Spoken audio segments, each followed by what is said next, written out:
In this video, I want to talk about how to write the equation of a rational function given its graph.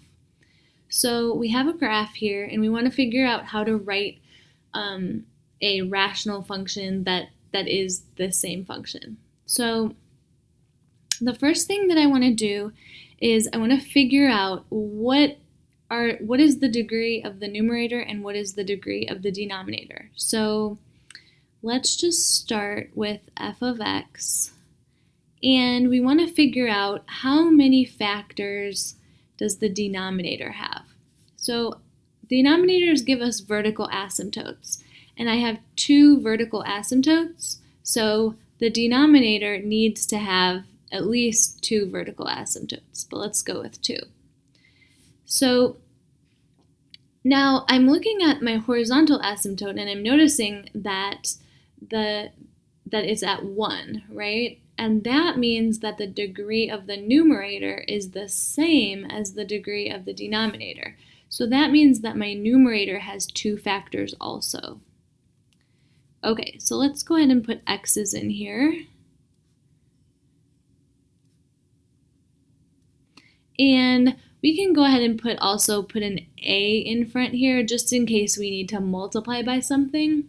And we'll either replace that with a number or we might not need it. We'll see. So let's go ahead and figure out what these bottom ones are. So my asymptotes are at +2 and -2. So this should be x minus 2 and x plus 2 in the denominator. Now, when I have in my numerator, I know that the numerator is what gives me the x-intercepts. So the denominator gives me the vertical asymptotes, and that's how we can tell what those factors are. The numerator gives me the x-intercepts. So let's look at those x-intercepts. I see two of them. 1, 2. And that's another way that we could tell that there's two factors in the numerator. If you didn't notice that there was a horizontal asymptote, you could also notice that there's two factors in the numerator because we have two x-intercepts. So my two x-intercepts are plus and minus 1, so this should be +1 and -1. Okay, and now I can use the vertical asymptote to check if I need an a. So if I multiply this out, it's going to be x squared plus something, and if I multiply this out, it's going to be x squared.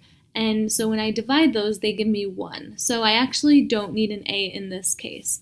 But if that horizontal asymptote was at 2, then this would be 2. Or if it was 1/2, this would be a half.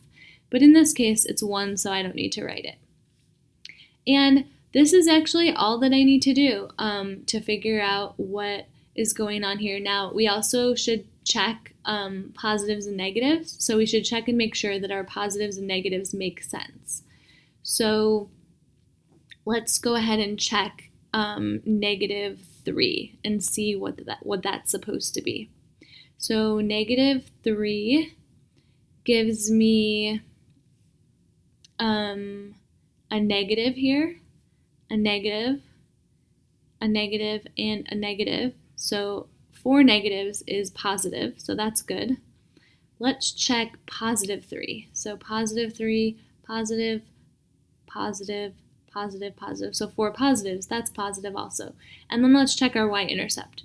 So our y-intercept is when this is 0, 0, 0, 0. So it's going to be -1 over -4, which is 1/4. And that's exactly what this looks like.